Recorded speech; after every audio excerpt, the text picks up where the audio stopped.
sou o professor Eduardo Maciel e hoje eu gostaria de falar com vocês nessa primeira aula de psicanálise sobre a psicanálise contemporânea.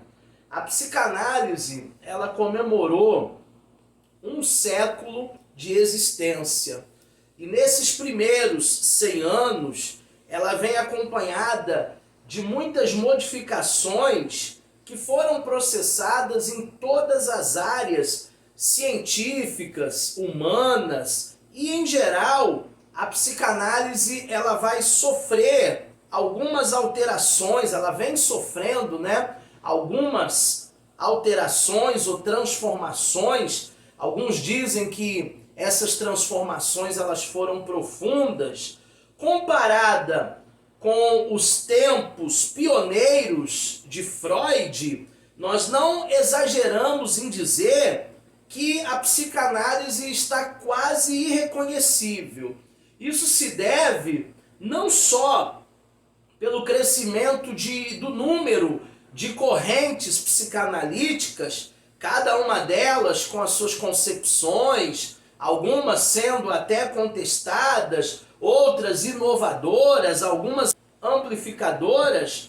Cada uma delas também vem passando por sucessivas mudanças. Nós temos, por exemplo, a escola de Melanie Klein, a escola kleiniana, que concebeu inicialmente o problema da inveja na teoria e na técnica da psicanálise, e como hoje Melanie Klein, mais precisamente a partir do ano de 1957, a inveja primária é sinônimo, por exemplo, de pulsão de morte. Então, o bebê já nasce devotando um ódio do seio materno, o que vivencia como sendo algo mal.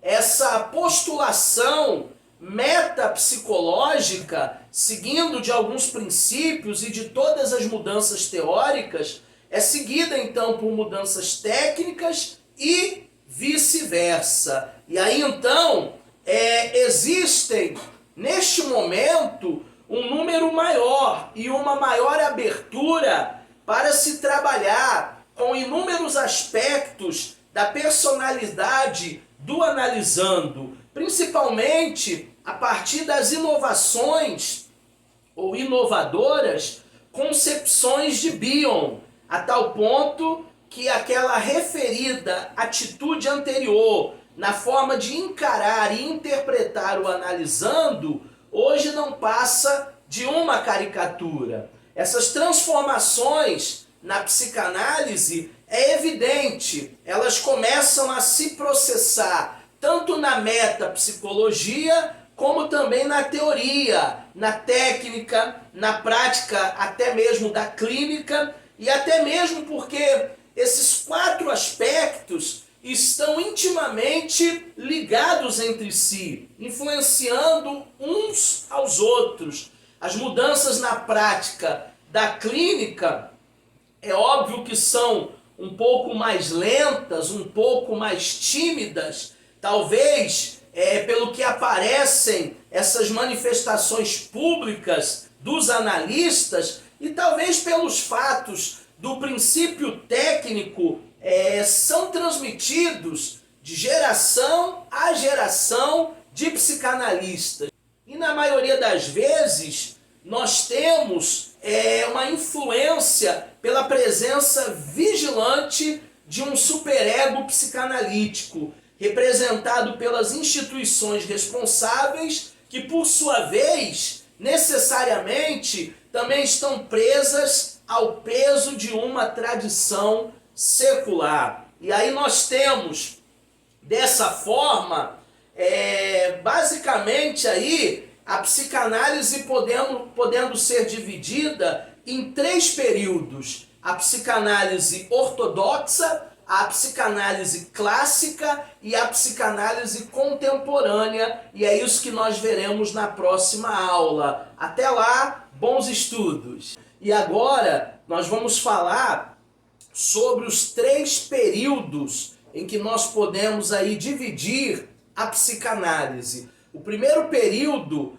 é o período ortodoxo, a psicanálise ortodoxa, que vai ser caracterizada pela praticada por Freud no início e as gerações de seguidores a posteriori. Ela é privilegiada pelo aspecto de investigação dos processos psíquicos. E aí nós temos na psicanálise ortodoxa essa análise desses sonhos que vai ocupar um exame longo e meticuloso de cada detalhe deste sonho. O enfoque da análise era quase exclusivamente centrado nos proibidos, nos desejos édipos, nas repressões, no inconsciente. Consistia unicamente na remoção dos sintomas, até mais ou menos 1933.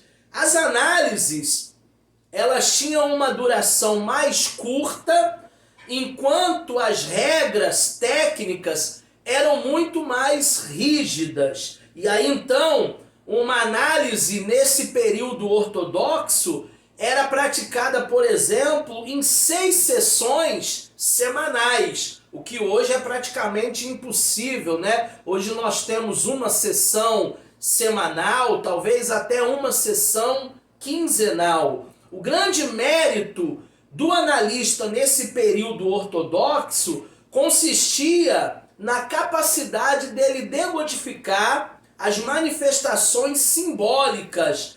O paradigma da cura, ele repousava em 3 princípios. O primeiro princípio, formulado por Freud, é: o neurótico, ele sofre reminiscências e a cura consiste em rememorá-las, trazer à memória. E essa é a teoria do trauma psíquico. O segundo princípio é tornar consciente o que é inconsciente. É a teoria da topografia. E o terceiro e último princípio: onde houver o id, deve haver também o ego. Onde houver o id, o ego deve estar. É a teoria estrutural. Agora vamos falar do segundo período, que é o período clássico. A psicanálise clássica, ela vai coincidir com a abertura de novas correntes de pensamentos psicanalíticos. É algo diferenciado, começa a ser postulado pelos freudianos, uma forma de criar e também uma forma de preservar a identidade própria da psicanálise. Na literatura psicanalítica, começa a transparecer uma constante presença, e essa presença ela é crescente, ela é forte na valorização de aspectos do desenvolvimento emocional primitivo. E aí então ficou alargado esse espectro da categoria clínica considerada analisáveis, abarcando inclusive os pacientes em condições psicóticas. O foco maior, o maior interesse nesse período clássico da psicanálise, sem dúvida, é a interpretação das emoções arcaicas, as relações objetivais, parciais, as fantasias do inconsciente, como também as respectivas ansiedades e defesas primitivas. Por parte do analista, esse período da psicanálise clássica é evidenciado com uma ênfase interpretativa nos sentimentos agressivos do paciente, ligado até a um instinto de morte. As análises passaram a ter uma duração bem mais longa do que no período ortodoxo, mas com uma menor rigidez nas regras técnicas, com uma redução do número de sessões, que eram de 6 a 5 sessões semanais, para algo aí de 4 sessões semanais. A interpretação é unicamente dirigida à neurose de transferência.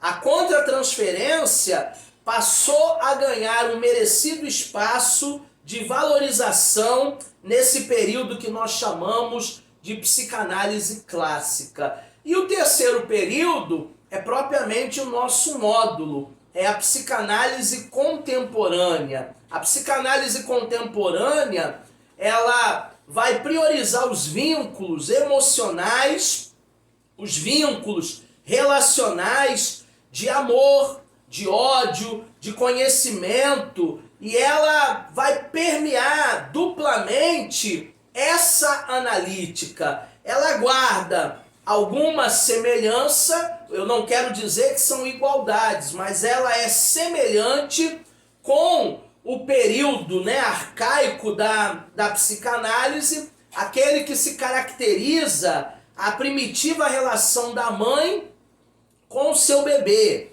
e vice-versa. Os psicanalistas atribuem uma importante, ou melhor, uma importância bastante mais significativa à influência da mãe real no psiquismo da criança. Aí o leque que vai ser aberto nesse quesito de analisabilidade, incluindo os pacientes bastante regressivos, acaba ficando aí mais ampliado. Nós temos também, nesse período da psicanálise contemporânea, aspectos diagnósticos, prognósticos, e aí então ela começa a ceder lugar aos critérios de acessibilidade. Quando falamos nessa acessibilidade psicanalítica, nós estamos aludindo aí mais do que um diagnóstico clínico. Nós estamos aludindo aí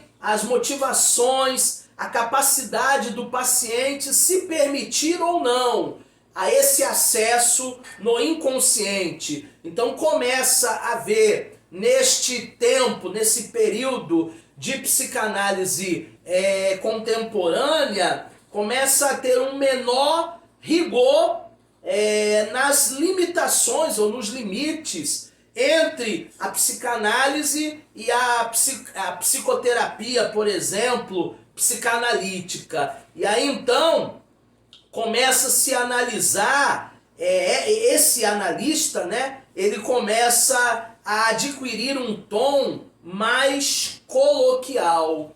O uso simultâneo de psicotrópicos, a análise da função do ego, incluídas aquelas que pertencem ao consciente, ocupam um interesse bem maior por parte dos psicanalistas. Isso vai crescer de maneira significativa no enfoque dos transtornos narcisistas da personalidade. Então o narcisismo ele começa a ter um enfoque bem maior nesse período da contemporaneidade. Ele começa a ganhar um corpo até na análise do autismo psicogênico e também em crianças com autismo secundário, com certos casos até de adultos neuróticos. A psicanálise, então, ela começa a abrir as suas portas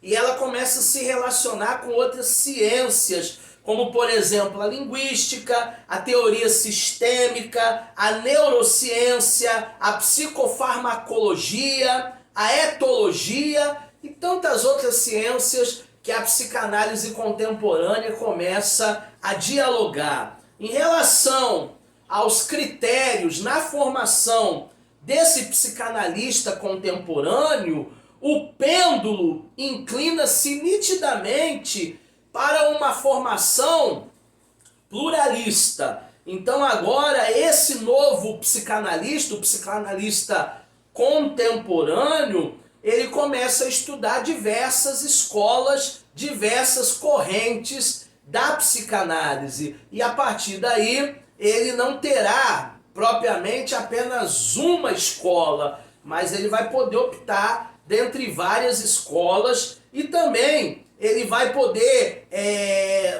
na sua maneira, né, na sua experiência, na sua análise pessoal e de suas supervisões, ele começa a construir uma formação livre e autêntica. Ele começa a ver a psicanálise de uma forma muito mais plural do que restrita. Um bom critério para a gente medir essas transformações da psicanálise ao longo do tempo tem que levar em conta sem dúvida, a prática clínica, os enfoques e também os agentes eficazes dessas verdadeiras mudanças terapêuticas. Agora nós vamos falar dos paradigmas da psicanálise. E aí nós temos um conjunto de postulados teóricos com as respectivas regras técnicas e também normas da conduta dos psicanalistas, que visa resolver algo considerado problemático ou enigmático para a comunidade científica. Determinam a pauta amplamente dominante e vigente para a certa época, como, por exemplo, os psicanalistas devem entender a sua prática. Então, assim, durante longas décadas, se predeterminou, até de forma exclusiva, o paradigma freudiano, porque Freud é o pai da psicanálise, com uma absoluta ênfase no embate entre os desejos pulsionais e as respectivas defesas do ego, aliadas às ameaças do superego contra eles. Então nós temos aí teóricos como Melanie Klein, que vão fazer um pêndulo entre essa psicanálise e essa inclinação para a importância dessas relações objetais, internalizadas, né? Relutantes no tocante às pulsões, especialmente aos sádicos destrutivas, ligada a objetos parciais, acompanhadas, por exemplo, por ansiedades e ao aniquilamento e defesas do ego extremamente primitivas. A psicanálise, ela vai transitar de um paradigma para o outro. Eu creio que esse apanhado sintético que nós estamos fazendo das principais transformações que a psicanálise teve a partir de Freud, a própria metapsicologia, né, os metapsicológicos, os teóricos, os técnicos, até então indiscutíveis, sofreram aí algumas concepções, algumas mudanças desse paradigma a partir de Melanie Klein. O primeiro ponto que nós precisamos citar nessa aula de paradigmas psicanalíticos é a pulsão de morte. Para Freud, é o instinto de morte.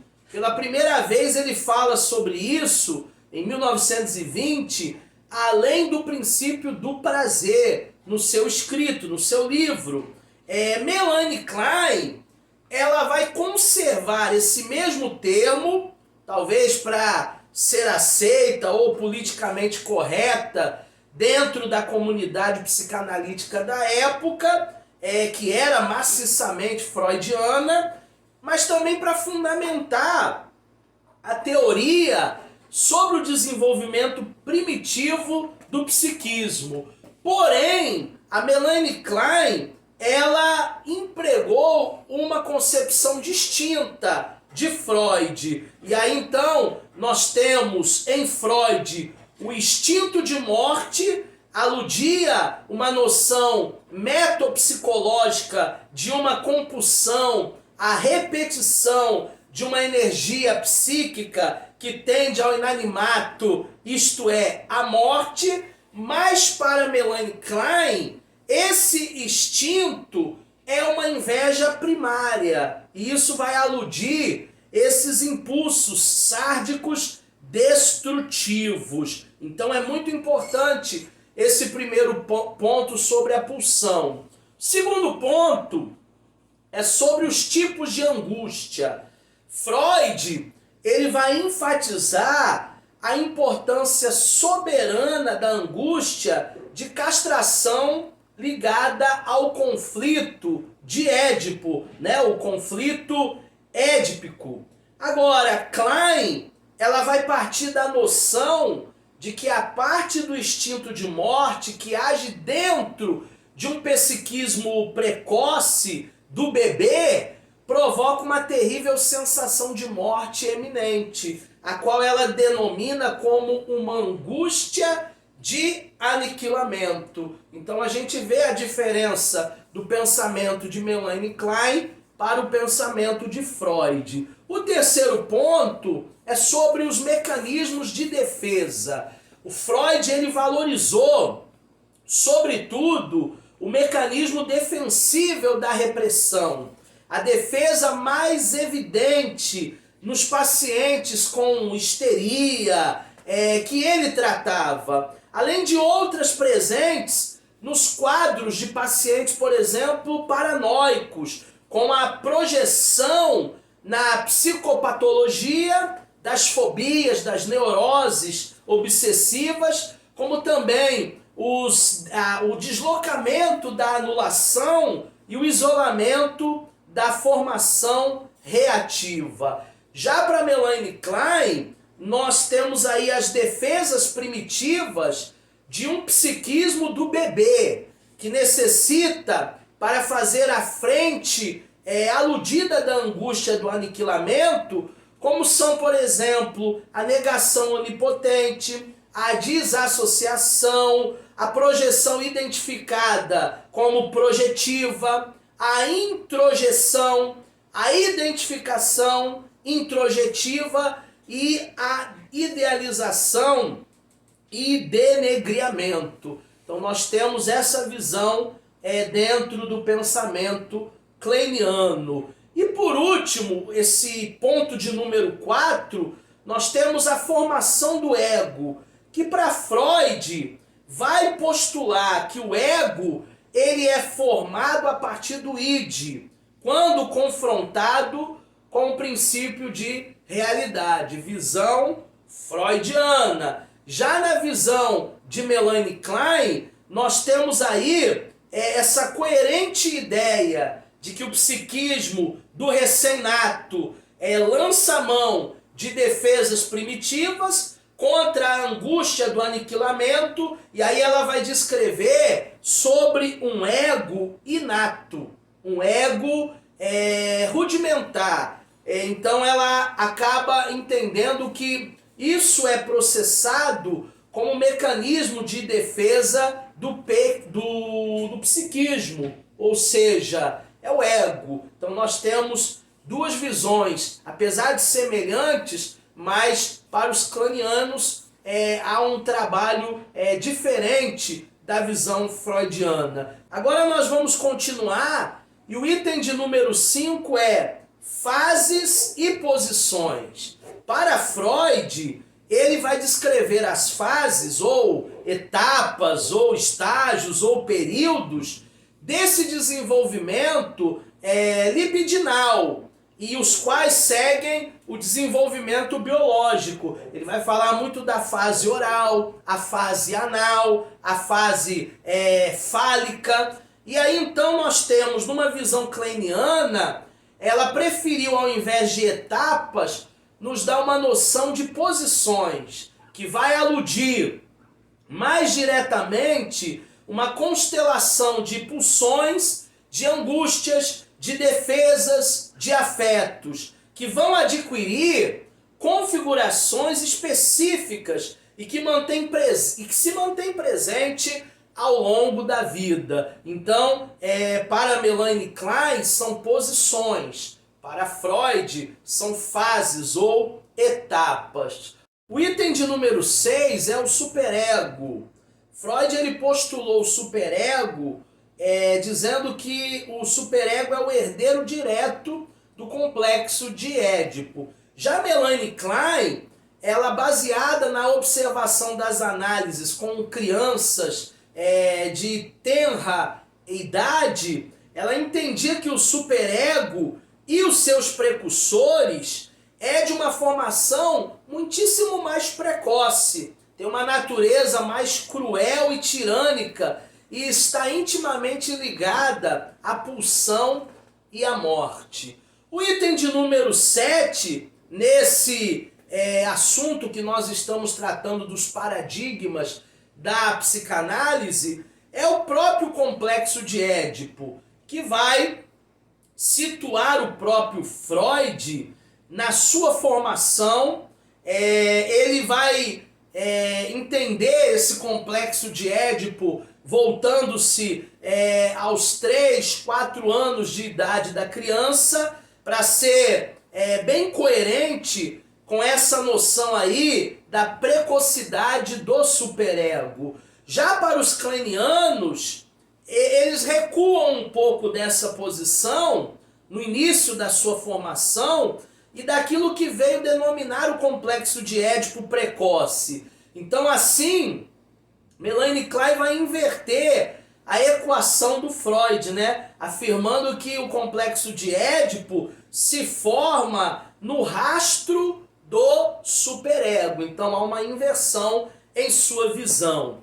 O 8º item é o item da sexualidade. Para Freud, as relações da sexualidade feminina, nas suas teses aí, ele fala que a mulher sempre teve inveja do falo ou do pênis. Já na visão kleiniana, ela vai dar uma concepção muito mais ampla dessa distinta noção de inveja. Para Freud, é uma inveja do pênis ou do falo. A Melanie Klein ela vai ampliar esse assunto diretamente com funções, ou com pulsões, melhor dizendo, destrutivas. De modo que a inveja do pênis seria secundária à angústia da castração das suas genitárias, devido a fantasias do inconsciente de uma retaliação dos seus ataques ao corpo da mãe. Então Freud, ele não admitia que a meninazinha já tivesse um conhecimento da sua vagina. Seria para ela um pênis castrado. Enquanto Melanie Klein, ela vai acreditar que existe sim uma parte da menina que já começa a ter essa percepção vaginal, a vagina como um órgão anatômico do seu próprio corpo. Podemos dizer então que Klein, ela deu ao arcaísmo da mente e dela ter feito Édipo retroagir a etapas primitivas. Então ela desfigurou a essência do significado original desse complexo de Édipo, entendido na visão freudiana. Nós temos também o item 9, que seria o narcisismo. Para Freud, o narcisismo consistia no investimento da libido no próprio corpo, como um autoerotismo de sua majestade, o bebê. Já na visão de Melanie Klein, ela não via vantagens na adoção desse postulado. Tanto que no curso da sua vasta obra aí, ela não empregou o termo narcisismo. Nós não encontramos nos livros kleinianos esse conceito, esse termo narcisismo.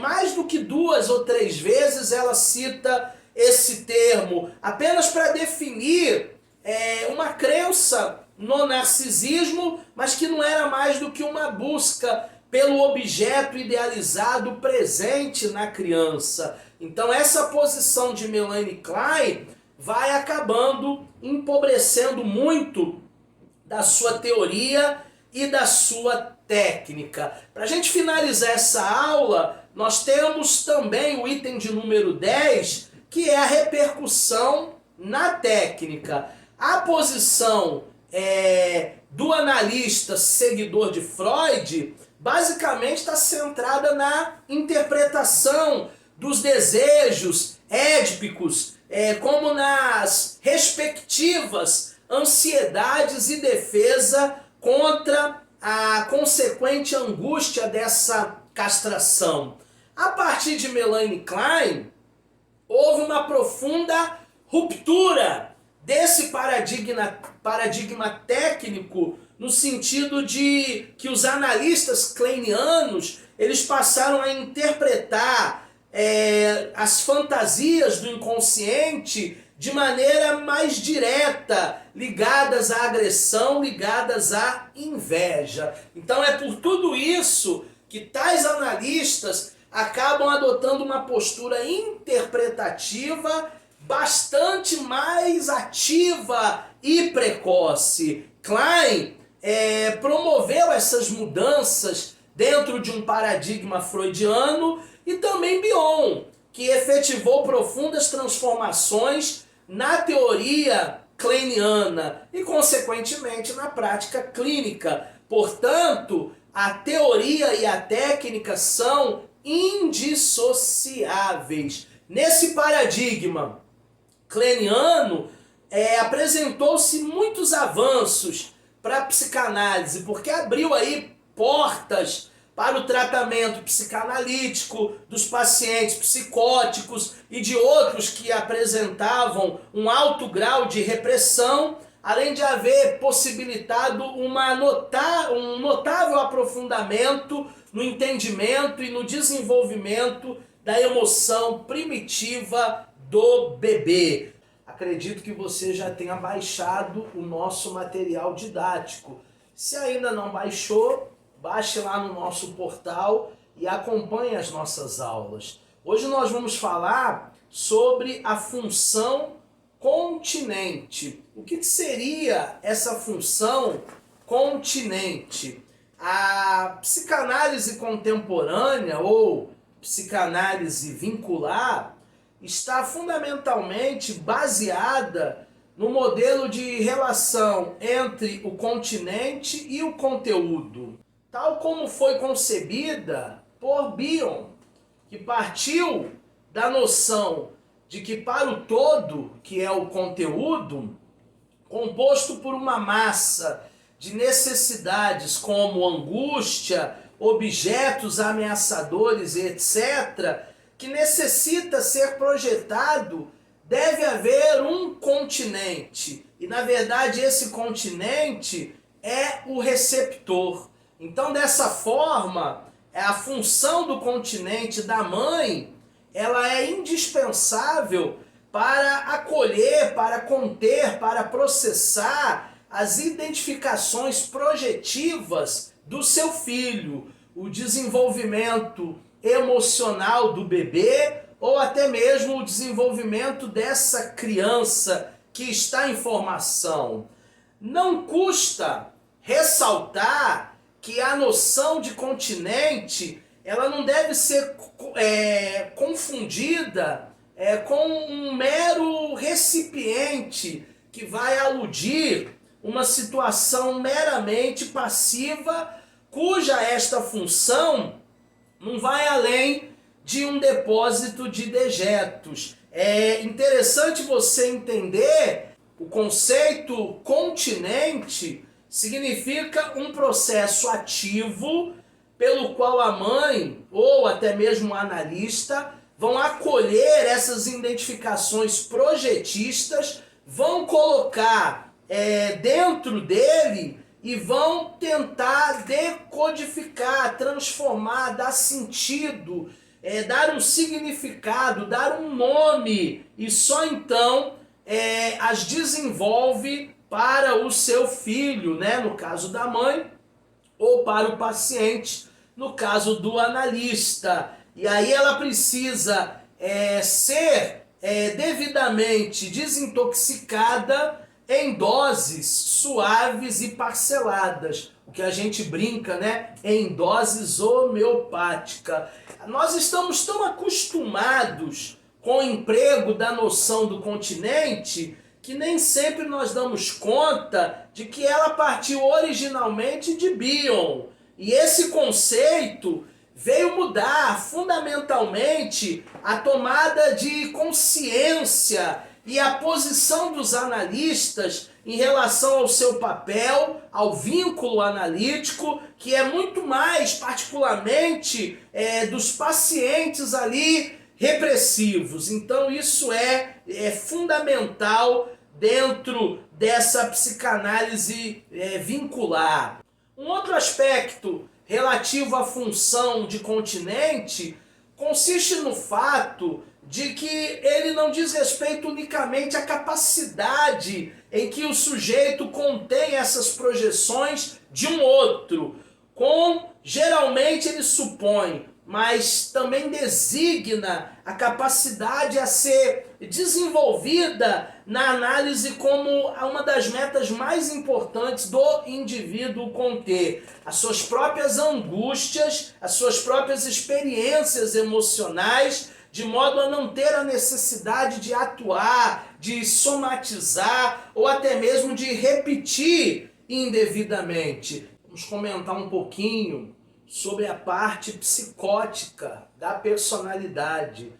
Trata-se de uma contribuição de Bion, que foi expandida, né, pelas postulações de Freud e de Melanie Klein. Bion concebeu que todo indivíduo conserva na sua mente a coexistência recíproca e permanente nessa interação.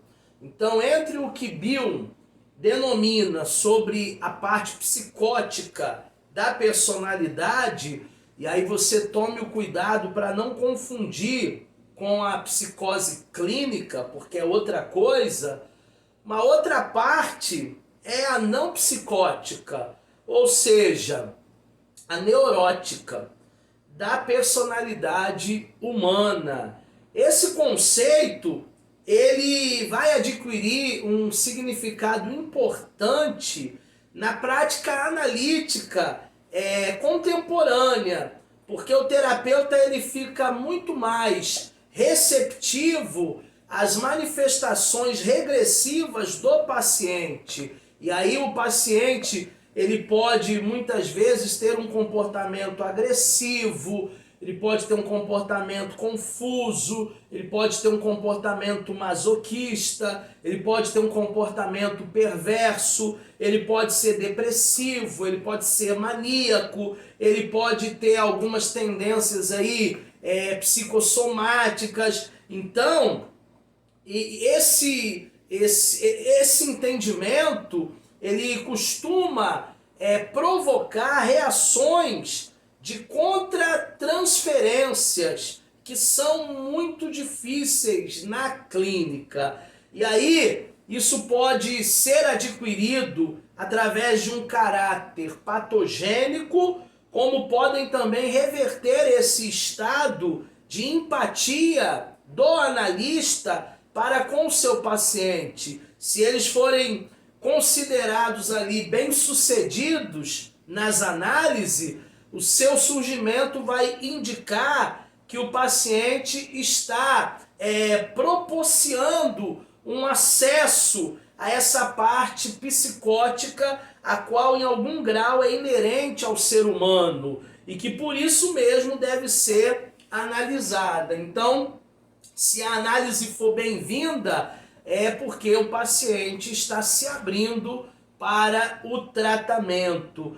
Cabe recordar, acompanhando Bion e todos os seus escritos, esses elementos psíquicos, eles compõem uma parte, né, ou essa parte psicótica. A existência, por exemplo, de fortes pulsões agressivo-destrutivas, o predomínio de uma inveja e voracidade, um baixíssimo limiar de tolerância às frustrações, a relação mais íntima com as pessoas mais próximas, ela não consegue se relacionar bem com o próximo, uma natureza sadomasoquista, e umas identificações projetistas, um grande ódio às verdades, tanto internas quanto também a realidade externa. Ela procura então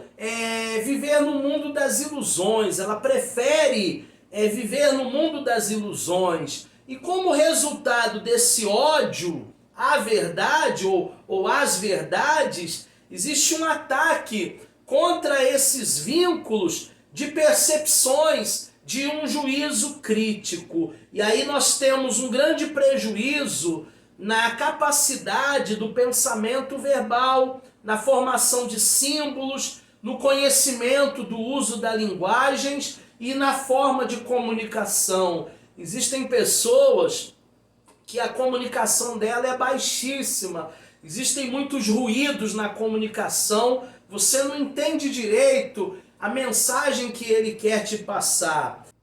As capacidades para pensar e aprender a essas experiências, elas acabam sendo substituídas por um tipo de onipotência, onisciência, enquanto essa arrogância ocupa o lugar de um orgulho sadio, ao passo que a confusão fica a serviço de uma discriminação entre o que é verdadeiro e o que é falso.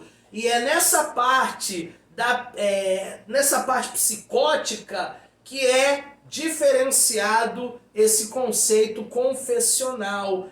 E aí aos outros, na base de que tudo se sabe, na base de que tudo se pode, ele acaba sendo alguém controlador, ele acaba sendo alguém que aponta o dedo para os outros, condenando-os. E agora nós vamos falar de pacientes de difícil acesso. Na época de Freud, a psicanálise clínica estava restrita a pacientes neuróticos. Isso mudou com as revolucionárias concepções de Melanie Klein acerca do desenvolvimento emocional primitivo do bebê. A psicanálise ela vai ampliar as suas possibilidades de entender e assim tratar analiticamente determinados pacientes psicóticos. E aí nós temos estudos de algumas pessoas os mais notáveis seguidores de Melanie Klein, que vão proporcionar uma abertura significativa maior desse leque de possibilidades para que o paciente então seja considerado um não analisável, ou seja, em casos de perversão, casos de psicopatia, casos de neurose, casos graves aí de psicoses afetivas, que também chamamos de psicoses maníaco-depressivas, como até pouco tempo eram consideradas. Dentre outros autores que falam sobre esses pacientes difíceis de ser analisados, cabe a gente citar aqui Bion, com os seus estudos dentro desse processo da formação e utilização da linguagem e do pensamento nos esquizofrênicos. Também nós temos um segundo autor chamado H. Segal, de 1954, com a sua importante distinção entre o símbolo e a equação simbólica, tal como essa última é utilizada pelos psicóticos. Temos também Rosenfeld, que é um autor de aproximadamente 1965, em seus inúmeros artigos publicados no seu livro Estados Psicóticos, é uma boa literatura para você,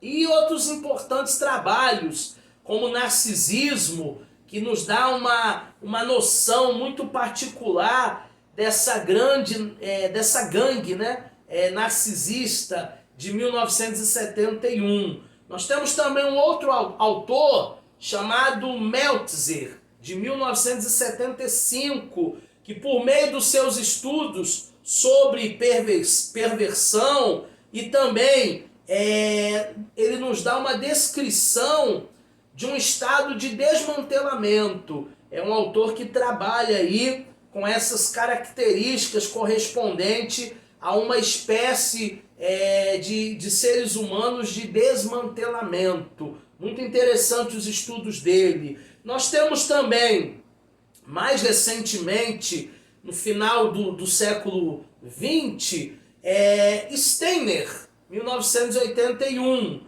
que nos dá uma concepção de organizações patológicas. E nós temos também Joseph, que estudou aqueles analisados que ele chamava lá em 1975 de pacientes de difícil acesso. Essa última denominação, ela vai nos aludir àqueles pacientes que de uma certa forma eles labutam contra a análise, eles lutam contra a análise. Na verdade, para alguns autores eles não passam de psicocolaboradores, porque eles não permitem um acesso às zonas ocultas do inconsciente, de sorte que eles não produzem uma verdadeira mudança psíquica. Em 1978, nós temos um outro autor chamado McDougall. Ele chega a chamar esses pacientes de anti-analisados. E aí a psicanálise contemporânea, ela vem enfatizando essa existência. Existem 3 situações aí que caracterizam um paciente de ser uma pessoa de difícil acesso. A primeira característica, aqueles que são somatizadores e em cujo caso, no lugar do pensamento ou no lugar da fantasia, eles fazem uma espécie de curto-circuito no pensar e também no fantasiar. Eles misturam essas duas coisas e aí eles vão expressando angústias através do corpo. Em segundo lugar, nós temos os portadores de uma gangue narcisista ou uma organização patológica, a qual é uma máfia que promove arranjos perversos dentro da self ou do self, de modo a sabotar qualquer possível crescimento da parte dependente e frágil do paciente. E por último, nós temos aqueles pacientes que estão na defensiva, escudados com uma cápsula autista. Então existe um percentual aí da humanidade que tem um autismo, pode ser até um autismo leve, mas que também estão escudados nessa cápsula e que são pacientes de difícil acesso. E o terceiro grupo, que é o que eu quero comentar mais nessa videoaula, são aqueles que definitivamente estão escudados em uma cápsula autista. Então esses pacientes que estão dentro dessa cápsula autista, cada vez mais a psicanálise contemporânea vem investigando, vem analisando esses pacientes. Eles se inclinam nas neuroses para as situações clínicas e isso resulta das fixações ou das regressões concernentes às etapas mais primitivas de um desenvolvimento emocional.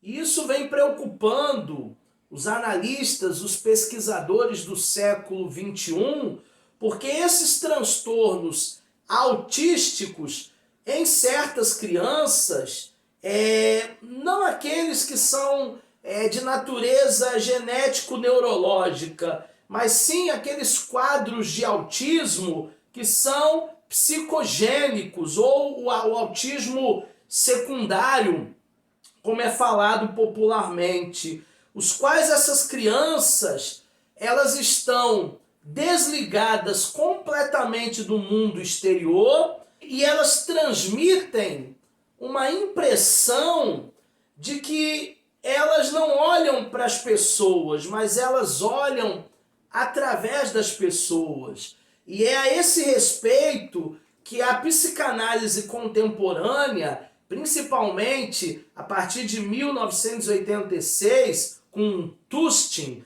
que ele faz duas revelações muito importantes. A primeira revelação de Tustin, ela diz que é uma comprovação de que essas crianças, elas sofrem de vazios existenciais, ou seja, uma ausência quase absoluta de emoções, ou seja, elas estão cheias daquilo que Tustin classifica como buracos negros. E isso é resultante de uma formação como se fosse uma carcaça ou uma concha autística contra a ameaça de um sofrimento provindo de frustrações pela realidade exterior. Já a segunda revelação de Tustin é relativa à existência desses buracos negros na constelação psicológica. Esses estados autísticos não são exclusivos, por exemplo, de crianças, mas são transtornos que podem ser encontrados até em certos adultos, notavelmente em situações psicopatológicas, mais regressivas, como psicoses, perversões e por aí vai. Um fator comum nesse ser é uma separação traumática no corpo da mãe, em um período onde não estava processado suficientemente essa criança nessa etapa de diferenciação, de discriminação com a sua mãe. E aí, em 1975, nós vamos entender as subetapas da separação e da individualização. Tais pacientes vão requerer uma abordagem que consiste em que o terapeuta saia ativamente na busca desse analisando, seja ele criança, seja ele adulto, que por mais escondido que esteja, ou mais fugindo que esteja, ele realmente se encontra perdido. Ele necessita ser encontrado, sacudido, para despertá-lo desse estado de desistência e de viver a vida conformado, muitas vezes sobrevivendo como um vegetal. Já que não adianta uma interpretação do analista, até porque esse paciente escudado nessa cápsula autista, ele não se liga nessas análises, ele tampouco para ele adianta essas funções do terapeuta, ele não está nem aí para o terapeuta, ele não fica sensibilizado pela continência que lhe é oferecida na análise. Então, nós temos uma proposta analítica contemporânea que de alguma forma nesse encontro irá sacudir as emoções desse analisando, desse paciente, emoções essas que estão escondidas atrás desse escudo protetor, até obter alguma resposta que sirva para a escada e para novas sacudidas com vista em transformar esse estado de desistência em um outro estado de existência. Vamos falar de significações nessa aula, fundamentada em algumas importantes concepções de Lacan sobre a influência do discurso dos pais na estruturação do psiquismo inconsciente da criança. A psicanálise contemporânea implica na necessidade do que o analista Não fique ligado unicamente na presença de pulsões com consequências de fantasias inconscientes do paciente, mas sim que ele também atente na forma do que esse analisando significa, os fatos que estão acontecendo e as experiências emocionais que essa pessoa está vivenciando. Então esse analisando, ele vai falar muito mais através de um gestual do que propriamente com as suas palavras, né? A gente precisa ter aí um ouvido aguçado como analistas para ouvir o que o paciente não diz. Partindo desta vértice, fica facilitado para o terapeuta perceber o quanto a mente do paciente costuma estar impregnada de significados que, por exemplo, podem ser significados fóbicos. Tudo parece perigoso, por isso tudo deve ser evitado. Paranoides, tudo foi-lhe significado no passado como ameaçador, e por essa razão o sujeito ele fica na defensiva. Até mesmo narcisista, tudo que ele faz, tudo que ele pretende fazer tem que ser feito com muita perfeição. E aí então ele passa a vida nessa constante, dando esse sobressalto aí, apavorado com o medo de fracassar, o medo de ser rejeitado ou censurado. Então esse analista da atualidade, esse analista contemporâneo, ele tem uma tarefa de vital importância de dessignificar as significações patogênicas e possibilitar o paciente a obter neossignificações, a desintoxicação dos significados que lhe foram enunciados. Então, nós precisamos dar a esse paciente uma dessignificação, desconstruir aqueles símbolos que ele carrega por toda a vida, aquela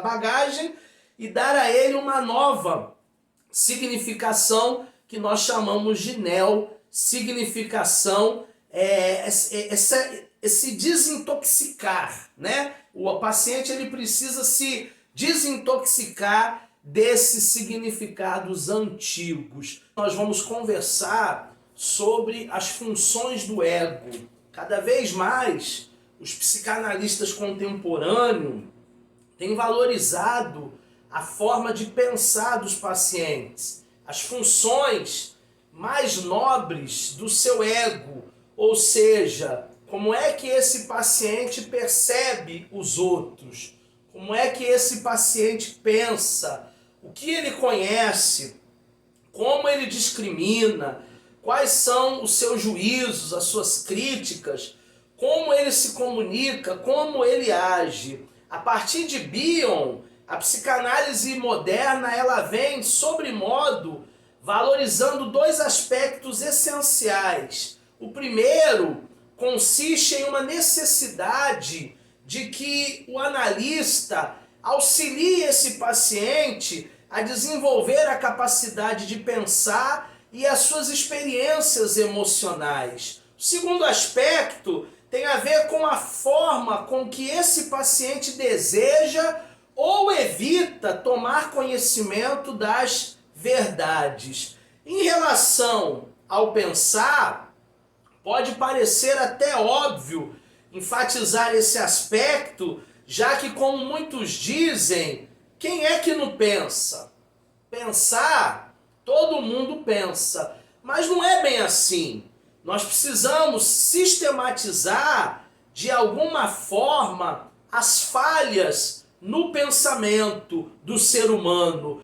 Eu gosto muito de uma frase que diz assim: muitas pessoas pensam que pensam, mas não pensam porque pensam com o pensamento dos outros. Essa personalidade passiva, subvertida, é o falso self, na realidade. ou contra o pensamento dos outros, o paranoide, é o narcisista, ou uma forma circular, sempre voltada para o mesmo ponto, é o caso do obsessivo, com ataques autoacusatórios primitivos e desqualificatórios, é o caso do melancólico, orbitando em torno do seu próprio umbigo. É uma forma de pensar narcisista. E ao contrário, os psicanalistas contemporâneos, eles priorizam para os seus pacientes esse desenvolvimento cada vez mais eficaz na prática ou na capacidade do pensar, o qual consiste, em primeiro lugar, na necessidade de que o analisando faça um contato com aquilo que de alguma forma já pré-existe dentro dele.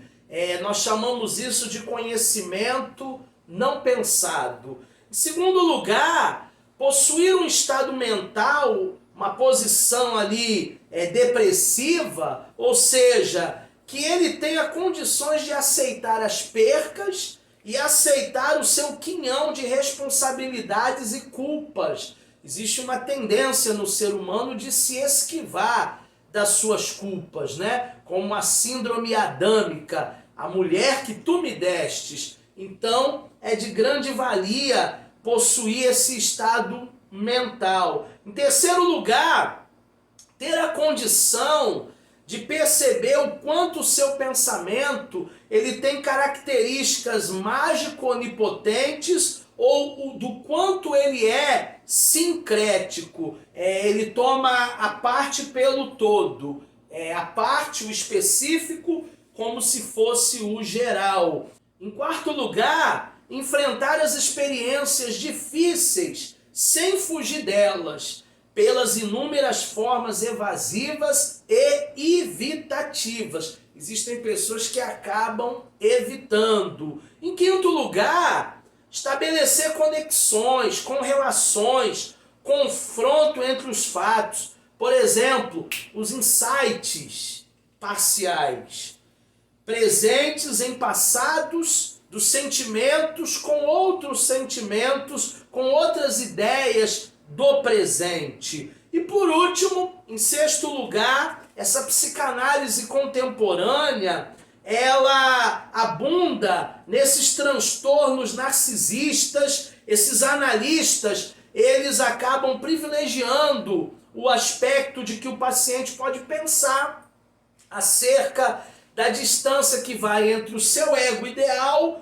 e o do ego real, que na verdade ele está inserido. Em relação a essa situação analítica, no que diz respeito ao acesso da verdade, a partir da concepção de Bion, nós temos um aspecto que adquire uma experiência de relevância nesta psicanálise contemporânea, porquanto ela possibilita uma análise dos traços. Esses traços, eles são característicos, eles são baseados em múltiplas formas de mentiras, de falsidades, de construção de um personagem em que o paciente ele adquira não a posse das verdades, mas uma personalidade de uma pessoa verdadeira. A única forma de um sujeito encontrar a liberdade para pensar e ser o que realmente ele é. Agora nós vamos falar das múltiplas dimensões do psiquismo. Na atualidade, é consensual entre os analistas que não há uma uniformidade no tocante ao psiquismo. Tanto o paciente como o terapeuta, a mente de cada um deles se comporta de maneira distinta. Nós temos aí alguns aspectos que podem ser bem distintos entre si, por muitas vezes parecendo absolutamente contraditórios ou até em oposição, ou simplesmente representando várias dimensões em que o psiquismo pode funcionar. inclusive de forma harmônica. É aquela máxima, né? Ninguém pensa igual a ninguém. Todos nós pensamos de maneira diferente. Bion é um dos autores que mais enfatiza essa multidimensionalidade. Assim, ele vai se referir à pessoa do analista e vai afirmar que no consultório, esse analista ele tem que ser uma espécie de poeta. Ele deve ser um artista, um cientista, um teólogo. Na verdade, esse ser é mais importante do que o conhecer, do que o entender ou o que o dizer. Então a essência, ela deve estar no ser. Bion, ele postula 3 dimensões, sendo o domínio dos mitos, o domínio dos sentidos e o domínio das paixões. E aí, esses domínios podem ser entendidos por 3 ou 4 vértices. A primeira vértice é o matemático científico, o segundo vértice é o estético artístico e o terceiro vértice é o místico religioso. A gente pode colocar também aí um quarto vértice do existencial pragmático. Então foi essa ênfase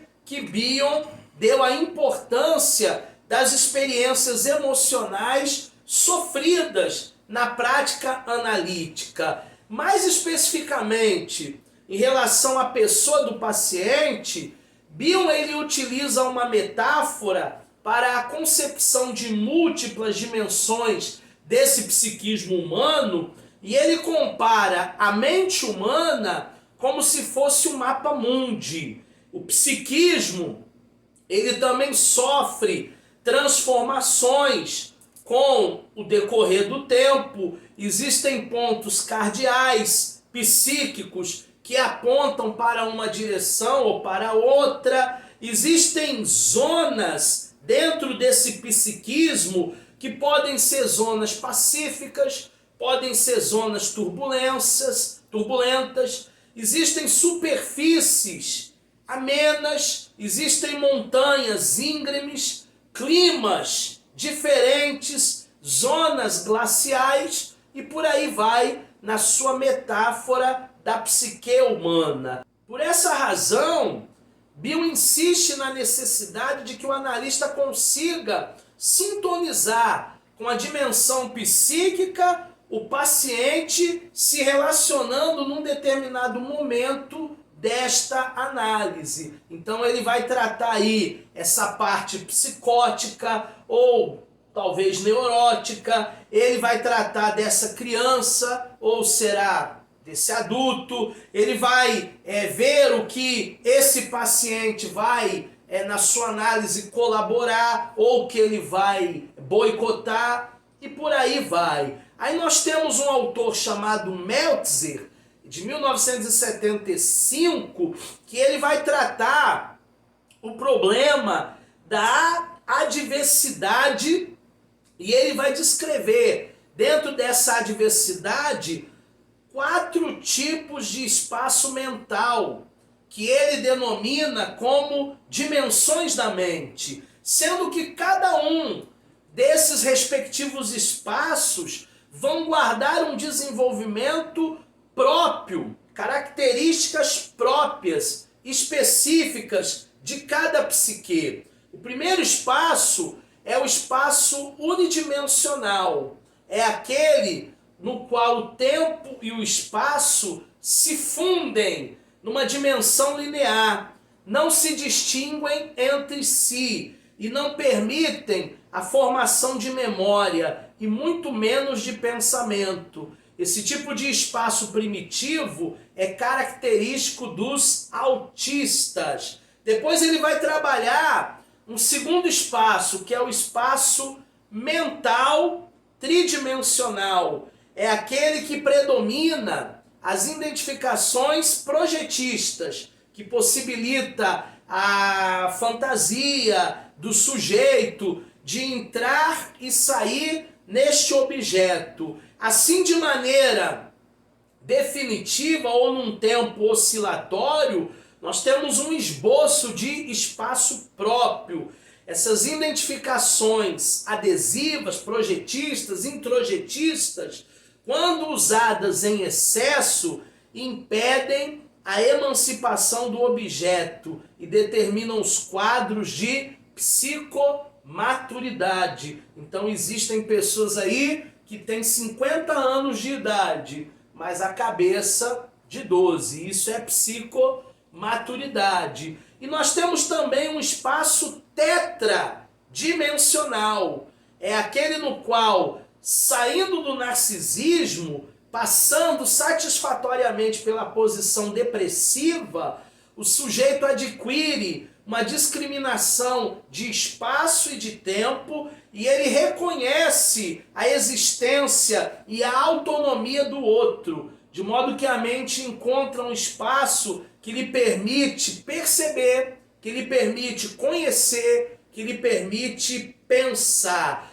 Agora vamos falar do fenômeno da negatividade, ainda dentro daquele contexto da aula passada, de que a mente não comporta uma dimensão e muito menos os fatos psíquicos eles sigam uma ordem linear, ou tampouco eles obedeçam a princípios de causa e efeito, é importante consignar que existe no psiquismo o fenômeno da negatividade. Os opostos e contraditórios não são excludentes entre si. Pelo contrário, esses opostos eles são includentes, sendo que o arranjo contraditório ele propicia a formação de unidade e de um todo integrado. Seria importante na atividade do analista, dentro da sua atividade interpretativa, ele, no lugar costumeiro de usar a conjunção ou, o analista ele deveria empregar prioritariamente a conjunção a é, né? Ou a copulativa é. Ao invés do ou, ele deveria usar o é. Dizendo em outras palavras, uma coisa não pode existir sem que haja, ao mesmo tempo, uma não coisa. O bonito só existe porque contrasta com o feio. O branco só existe porque contrasta com o preto. O silêncio só existe porque contrasta com o barulho, com os sons e por aí vai. O propósito dentro desse jogo de contrários, exemplificando aqui o branco e o preto, vale a metáfora. Se nós tomarmos isoladamente o que é branco, o que é preto, não diria nada e provocaria uma monotonia entediante. No entanto, num tabuleiro de xadrez, nós temos peças brancas e temos peças pretas. E isso pode ser de grande valia para a dinâmica do jogo. Agora vamos falar na prática analítica. A psicanálise contemporânea prossegue conservando as ideias e os princípios básicos concebidos lá atrás por Freud. A noção do inconsciente, as pulsões, a ansiedade, fenômeno do campo analítico e por aí vai. Embora esses temas apresentem profundas transformações nas concepções teóricas, nós também vemos aí um desenvolvimento emocional, com referência ali do primitivo, e também existem sensíveis modificações nos aspectos técnicos. Os critérios de seleção do paciente para identificar uma análise como sendo a de um tratamento, de uma escolha determinada para uma pessoa, passando assim as características das combinações do contrato analítico, levando em conta os demais aspectos e as funções do campo analítico. Então, é muito importante que nós entendamos essas modificações, os fenômenos resistenciais ou transferenciais, ou até mesmo contra-transferenciais, de formas de comunicação, formas de interpretação, aquisição de insights, elaboração de critérios de cura, ficam claramente evidenciados nas profundas mudanças da técnica psicanalítica e da psicanálise contemporânea comparativamente com os períodos anteriores. Também está havendo hoje uma maior liberdade em relação à introdução de eventuais parâmetros técnicos. Nós temos a intervenção vincular, que consiste eventualmente de que o analista, no curso dessa terapia, obedeça a um método analítico durante um determinado período, fazer reuniões conjuntas do seu paciente com os seus familiares, o seu cônjuge, os seus filhos, os seus pais, e por aí vai. No emprego desse método, algumas situações muito especiais, elas podem ser reveladas, elas são sensíveis de vantagens. Por exemplo, o problema do mal-entendido, resultante aí dos distúrbios de comunicação, que talvez seja um dos maiores problemas familiares. As aludidas transformações que nós podemos mencionar quanto a certos fenômenos de ocorrência inevitável nesse campo analítico, de que até algum tempo atrás eram considerados nocivos para uma boa marcha dentro dessa análise, hoje são entendidos e utilizados pelo analista como uma importante fonte de acesso a regiões desconhecidas do nosso inconsciente, principalmente com um meio de comunicação dos transtornos do self e da inter-relação humana. Então, assim, a resistência que durante muito tempo foi interpretada como oposição da análise é considerada hoje como bem-vinda dentro desse campo analítico, porquanto ela se constitui de uma excelente bússola que permite ao analista perceber como funciona o ego do paciente no mundo da realidade exterior que ele está inserido e do porquê, ou para quê, ou como ele defende-se à custa de, muitas vezes, uma automutilação das suas capacidades. E o mesmo poderia ser dito em relação aos pacientes e suas somatizações, as suas manifestações agressivas, as suas falsificações. A transferência virtualmente é considerada indissociada da contratransferência, sendo que atualmente o mais importante do que simplesmente a qualidade do afeto é a observação dos efeitos dessa contratransferência.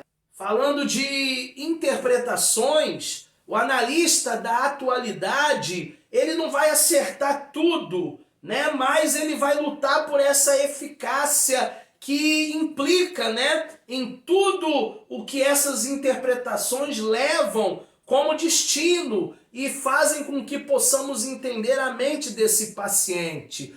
O processo de cura, que também vem sofrendo algumas modificações com os pressupostos de Bion, no sentido de que antes de uma resolução única dos conflitos, eles provocavam sintomas e transtornos característicos. Então, nas áreas dos prazeres e até dos lazeres, nós precisamos construir um espaço mental para que esse exercício permanente de autoanálise, pela obtenção de uma análise salutar e de uma função de psicanalítica da personalidade. O nosso trabalho de psicanálise contemporânea nada mais é do que uma pesquisa além do nosso material didático. E aí você pode puxar sites na internet, periódicos, sobre as características e os aspectos da psicanálise contemporânea. Eu quero que você coloque